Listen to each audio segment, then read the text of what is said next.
Connecticut is probably more well known for being the weekend home to Hollywood stars than it is for filming big-time blockbusters.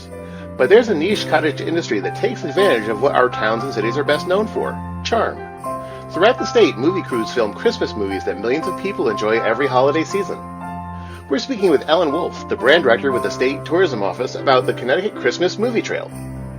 Municipal Voice is the Connecticut Conference of Municipalities podcast in collaboration with WNHH LP 103.5 FM. I'm your host, Matt Ford. As always, be sure to give us a like and let us know what you're thinking in the comments. CCM's Municipal Voice podcast continues to present a key forum on important state and local issues. The views expressed do not necessarily reflect the consensus views of CCM or member municipal leaders.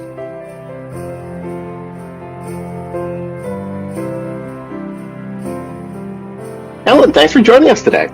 Happy to be here, Matt. All right, so before we get to talking about the movies and the fun stuff, all fun, but before we get to that, let's talk a little bit about what you do. You're the state's brand director. What does that entail? So I look primarily we look at Connecticut as marketing for live, work, and play. So let's start that way. Mm-hmm. I look primarily after live and work, but it is a whole integrated thing that we do here, right? Yeah. So we hope that you come here because you're going to be a tourist and there's things that you want to see and you love it so much.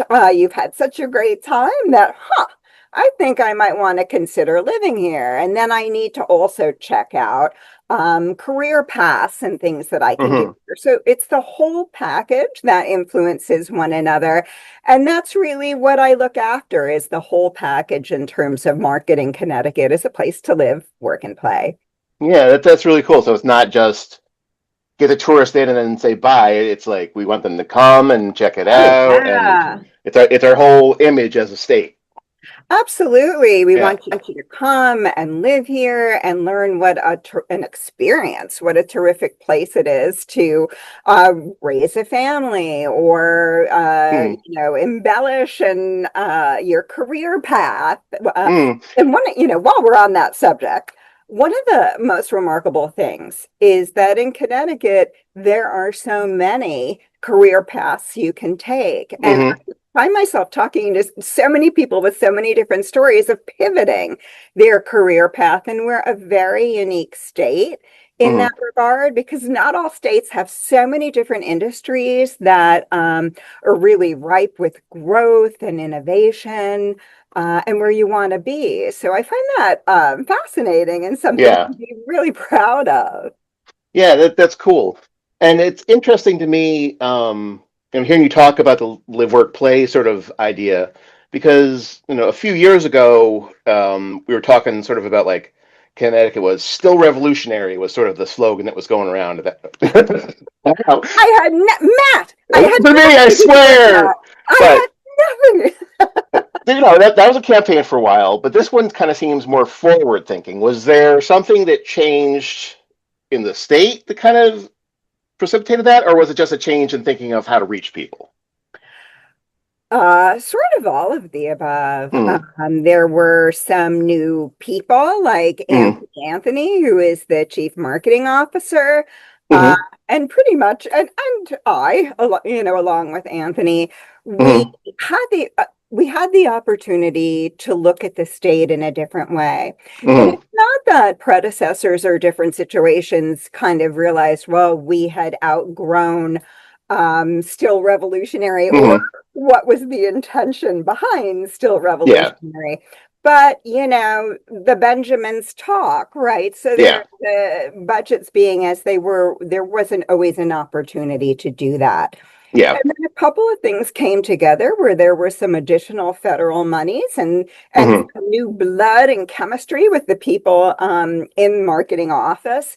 And we really did a deep dive into who are we? Who are we now? Yeah. Where are we going? Yeah. It was a very exciting conversation to come up with, we are a state of makers and creators. Yeah. Whether it's a bio breakthrough, as in, Pfizer for COVID led that way. Manufacturing, you can't fly without Connecticut. This is not all that we are. We are diverse, and we are makers and creators of the our own world that we want to be. So whether Yeah. it's, doing something like that or just creating a family life or life or a Yeah. career pathway that we want. We're a progressive state. So, we just took a look at that, and Yeah. that took that to heart. And that's who we are and who we Yeah. continue to be and will be. Over the last decade or so, I've seen an uptick in trails. Is that like a kind of a trend, kind of more broadly in the country or the world? And what kind of inspires that? Wow, the different trails were inspired by so many different things. I mean, we want to call attention to all of the things that we offer in Connecticut and the opportunities that you can take. But Hmm. the movement kind of that you're talking about is like for experiential things people want to do. They don't necessarily Hmm. want a new sweater. Thank you very much. That's good. Hmm. But they want an experience. And Yeah. so these trails, offer a really fun way to experience what's in your own backyard, or if you're a visitor, to experience Mm. culture or flavor of the town or the state. Yeah. And it grew pretty quickly in developing trails because people were having a blast. Yeah. I mean, I assume that because they're doing more of them, that they must be successful.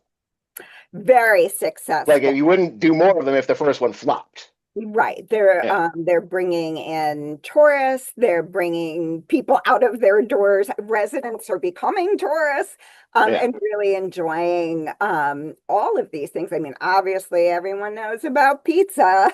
Yeah.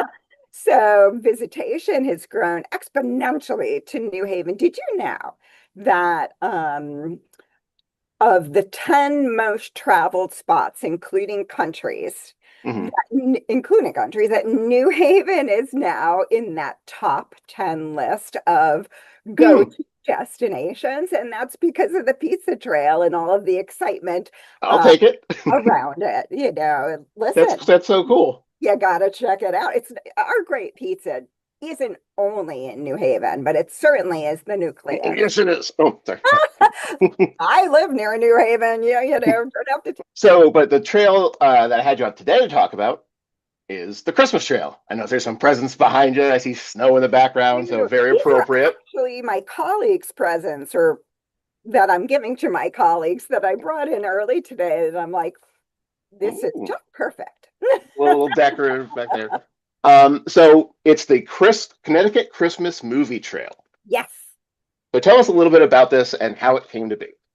Ah, it's fabulous, right? So over the last 10 years, we have had 22 Christmas movies and holiday movies here in Connecticut, Hmm.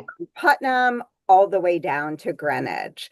And 22, I mean, It's a lot of movies, yeah, and not right? just a lot of movies, a lot of Christmas movies specifically, It's a right? lot of Christmas and Mm. holiday movies. So it's so exciting. I mean, to to know why this started or why this happened, we have to whoop all the way back to some of my experiences, Mhm. which I used to work in television, and I used to work in the state's film office as well. Mhm. And there was a local filmmaker, and is a local filmmaker named Andrew Gernhardt.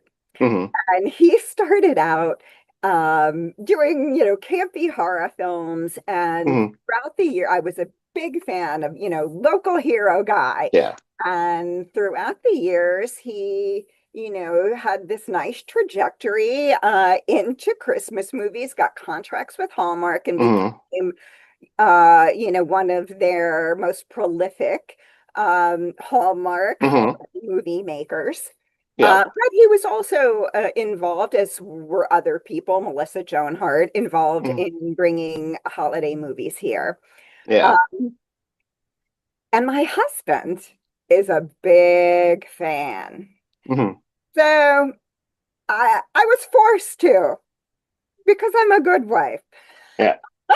watch the movies with him, and from a somewhat begrudgingly state, I grew into really appreciating the good ones from the not so good ones, and just falling in love with them. Yeah. So there's a lot of things happening at once. So there's, my background in film. There's my background working with a prolific filmmaker. There's my husband's love for holiday films. And Yeah. then my husband and I were also bike riding in the Mystic area. We bike all Hmm. over Connecticut, and really enjoy that. And we got a little lost. And I stopped and asked an older gentleman in his backyard, how do I get to Noah's, which is in Stonington, a Mm. great little restaurant. And he said, Noah's, let me tell you a story. Do you remember when that young Julia Roberts was here? So Mystic Pizza, what is that, 30 years ago? Maybe Probably more. 40. I don't Uh, know. yeah, right. So it filmed in and around the neighborhood and in Hmm. and at Noah's, and he remembered seeing this and was just so thrilled. And we just got into a chat. And Noah's, by the way, is also in some of our Connecticut Christmas movies. Yeah. But it got me thinking, this memory from this gentleman was Those stories stick like, he was around. 5 years old, and it was Those are the the stories that people vivid remember, the impact. time they saw so and so at the grocery store or whatever. Exactly. So all of these things are mushing around in my head, and I'm like, I got to do a deep dive here and find out how many Christmas movies have Hmm. filmed in recent times. And when I discovered that it was 22, Hmm. primarily with Andrew Goodhart, but others as well. Hmm. So networks being Hallmark and Lifetime, BT, Universal, and Netflix, I was like, Yeah. we got something going on Yeah, here. it's a thing. And Yeah. so this is how it began. And then a further dive was like, this is the first ever. There has never been a nation's Christmas movie trail. So I'm Yeah. like, doing this. Like Hollywood is Hollywood, and now Atlanta's got like the superhero Marvel thing going on, but like Oh, yeah. Christmas movies, Oh, Connecticut. come on. Everybody loves them. Yeah. He said that your one guy was a friend of yours and was from Connecticut. It's not just him. So there's obviously something else that's attracting people to come to Connecticut and make Christmas movies. Well, And I'm assuming part of exactly. the movie part, I think there's still like there's like tax credits and everything Yeah. from the state that they can do. Yeah. But what is it about Connecticut that makes people think, oh yeah, Christmas? Have you traveled around and seen our gorgeous towns? I mean, doesn't every state have beautiful greens and old buildings and Absolutely. Like, so many of our small towns and our cities are exactly what make a perfect backdrop to these Christmas movies, right? Mhm. We've got the quintessential town greens, as you said, and there are churches and libraries and fantastic shops and eateries. I mean, we are made for Christmas movies. You are listening to the Municipal Voice on WNHH 103.5 FM. I put together, since he's claimed you've seen these all, I have a short trivia quiz for you here. Question one. Yeah. In the movie Christmas on Honeysuckle Lane, locals will recognize Comstock Ferry Seed Company, who were built in 1820. You can find Comstock Ferry in what 376-year-old town? Oh my gosh. So I love that movie. You gotta answer the question. Weathersfield. Okay. Oh, oh, of course it's in. I'm sorry, I missed that completely. Yeah. I know that one. It's a natural. So not only is there Comstock heirloom market, and Yeah. it's run by a young couple who, are just so infused into the community. It's just delightful to visit Yeah. there. Technically it's old Weathersfield, but Old I Weathersfield, love yes. it. I love it. It's so rocking. And The Silas Robbins Bed and Breakfast is magical, and the majority of that particular film, with Alicia Witt and Colin Ferguson, was mostly shot inside. Okay, question 2. Uh-oh. and Hopin' was filmed in Norwich and Willimantic and featured Cherry O'Terry as Sister Dimphana. What other Saturday Night Live alumni was the movie's narrator? Oh, the narrator. I remember Conchita Ferrell was, and I remember Molly Ringwald. Meatloaf was in it too. Yeah, it was a crazy cast. Oh no. Chevy Chase? Yes! Oh, I was going to time you out. You almost lost there. Okay. There's only 5 questions, so you're doing good. Boy. So far, you're 2 for 2. Okay. Ghost of Christmas Always actor Reginald VelJohnson is perhaps best known as Carl Winslow on the family sitcom Family Matters. But what 1988 movie is he also in, which some consider to be a Christmas movie? I hear the music going da da da da. I think you might have stumped me. Yes! Die Hard! Oh my God! I was not going outside. You're right. Some people call it a Christmas movie. You're right. Wow. Reginald VelJohnson, huh? Okay. All right. So you got 2 right, 1 wrong. Built in 1870 to 73, this building is a prominent example of civic Second Empire architecture and is listed on the National Register of Historic Places. What city's city hall served as the location for Sugar Plum Twist? I want to say that was Hartford. Wait a minute. Give me a second here. No, it was New London. Well, actually, New London, Old Saybrook, and Haddam. So, But where do they go? Who had the best city hall? Was Norwich. Norwich City Hall is on the National Register of Historic Places. It's that big, crazy brick one with the mansard roofs and on the corner. You're right. Yeah, it's really cool. Point for saying New London. No. Oh, you're good at. No, you've got 2 wrong and 2 right now. So this is the 5th one. This is for all the marbles here. Reginald VelJohnson isn't the only Family Matters actor to feature in one of the Trail's Christmas movies. Jaleel White, a.k.a. Urkel, starred in the SantaCon with what other former teen star known for explaining it all? Melissa Joan Hart. Correct! Yes! 3 out of 5, you win! Yes, I think she actually executive produced that one as well. Yeah, when I was looking at the trail stuff, she was involved in a lot of them, especially it seems like the ones kind of more down in like Fairfield County. Well, Melissa Joan Hart's movies, because she had about 4 of them,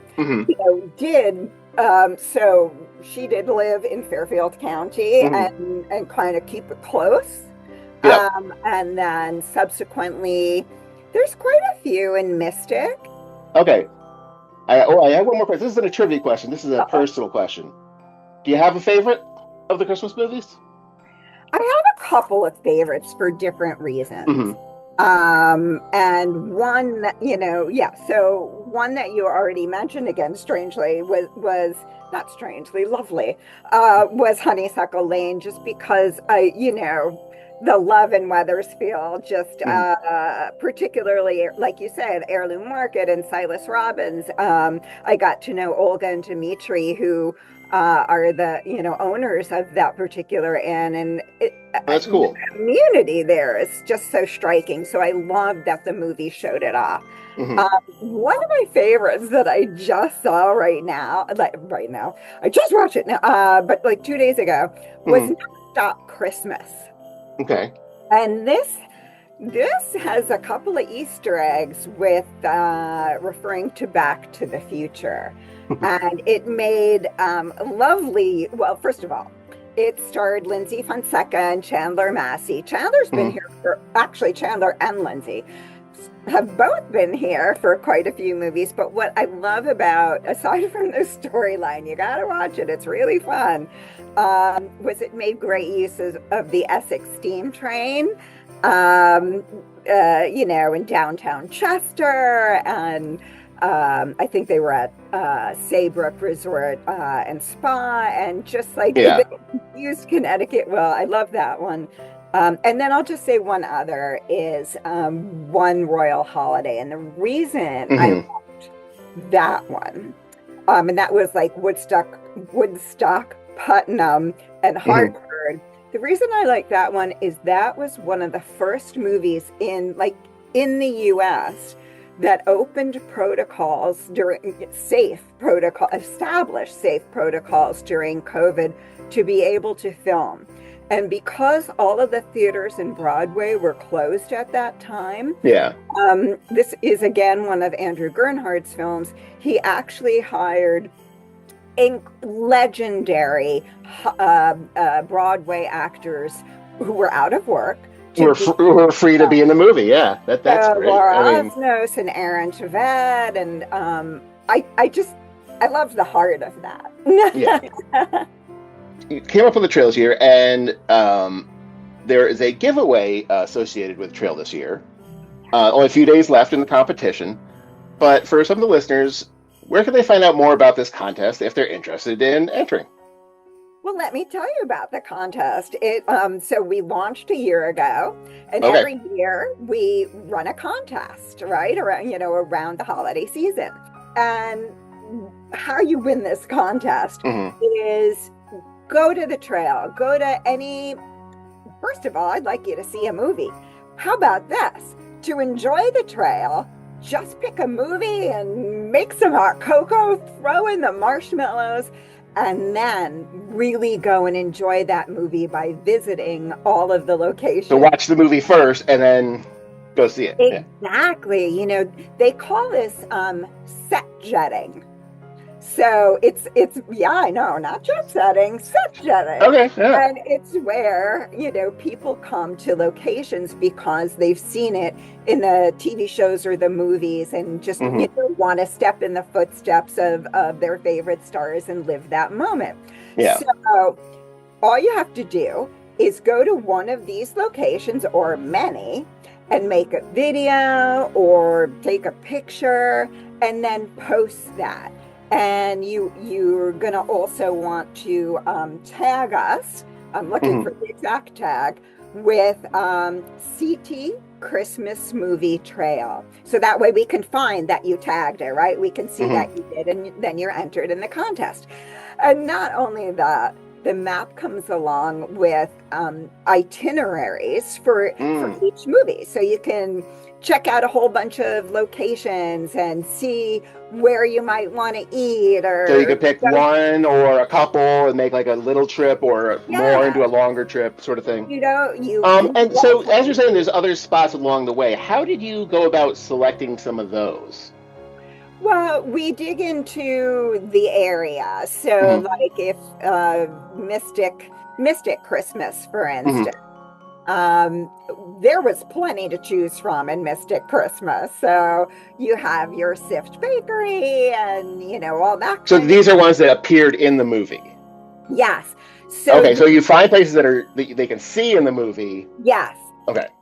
So yes, to enter the contest and to thoroughly enjoy the actual trail, you'll want to watch the movie and then pick out a spot and go to the itinerary provided for that particular movie. And so, you'll be visiting the Mystic Aquarium. You'll be having a bite at Sift Bakery. You'll have another bite at Fire Tux. And then we also encourage you to dig into the local scenery of wherever you are. Yeah, that's really cool. And do businesses, like, you check with them, like, hey, do you want to be a part of this sort of thing? Well, businesses love being a part of this. All of the specific businesses and stores and eateries listed on the itinerary were actually spots in the movie. It's Yeah. so exciting to see them. But other businesses, everyone, I mean, who doesn't want more people to come in and see who they are and enjoy, what they have to offer? So it's a really happy experience, Yeah. very enjoyable. So you talked about some of the businesses and stuff along the way, but obviously at CCM we deal with the town and city governments of Connecticut. Do you hear a lot from or deal a lot with like town leaders, with the trail? Are they excited about the prospects? Yeah, absolutely. Well, the trail brings visitors to their area. So who wouldn't be excited about that? And Mhm. when you come to the area, you're checking it out, you're enjoying the wares of the town, what the town has to offer. And then when you're posting about your experience, that town is getting their name out. So, all sorts of organic marketing and great PR. So yeah, the towns absolutely love it. There's no downside. Connecticut remains just a really welcoming place for filmmaking and producers and creativity. And I think you're going to definitely see some super special things in the future. I'm going to let you know one extra thing while Okay. we're on the subject of Connecticut's charming towns and the attraction to them and the eateries and Mhm. all this kind of stuff. Little hint here. Look out for our new TV to table restaurant trail. TV to table Yes, restaurant. Okay. TV to table restaurant trail. Okay. And that includes over 60 restaurants that have been featured on TV food shows like Okay. Bobby Flay's and Rachel Ray's. And I think we have about 9 on Diners and Dives. And so this is going to be an exciting trail coming out probably in spring. And you can Mhm. taste your way through all the restaurants seen on TV. So how many did you say? Over 60. So is that going to be like one trail, or are you going to like within that? Is there going to be like a hot dog sub route or something, or like? Well, actually, you can sort the trail no matter whatever you'd like to do. But I Mhm. have it organized by TV show and not by restaurant. So if you want to see Ah. Bobby Place, you can put that up. It's interactive, actually. Oh, okay. Screen. And so you can, put all of Bobby's up, or you can put all Oh, of, that's really cool. So it'll be searchable on your website. yes, Oh, that's so cool. yes, be on the lookout. Okay, You'll be maybe I'll have to come back on the show when that's up and running. there. But in the meantime, Ellen Wolf, thank you so much for coming and talking with us about the Christmas movie trail. It was my absolute pleasure, and have a wonderful season. You too. Happy holidays. We'd like to thank our guest, Ellen Wolf. The Municipal Voice is a co-production by CCM and WNHH 103.5 FM. Joe Thornton is our executive producer. Christopher Gilson is our producer. Harry Draws is on the boards, and I'm Matt Ford, your host. Please be sure to check out our Facebook page and give us a like, and watch out for our CCM